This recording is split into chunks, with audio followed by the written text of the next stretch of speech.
త్రాగుడు,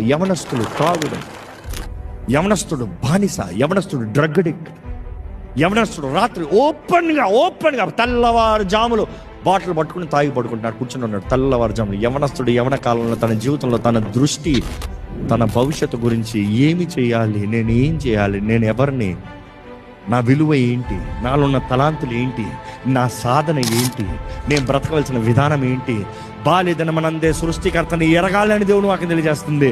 కానీ ఈరోజు ఎంతోమంది నశించిపోయిన పరిస్థితుల్లో పాపానికి బానిసలుగా ఉన్నారు. ఈరోజు ఎంతమంది క్రైస్తవులు అండి క్రీస్తుని ఎరిగానని చెప్తూ ఇంకా పాపపు జీవితంలో అశ్లీలమైన దృశ్యాలు చూసుకుంటూ మైండ్ని అంతా కరప్ట్ చేసుకుని సమాధానం లేని జీవితంలో ఈరోజు ఎంతమంది అంటారు, ఒక స్త్రీని సరిగా చూడలేకపోతున్నాను. ఎందుకు?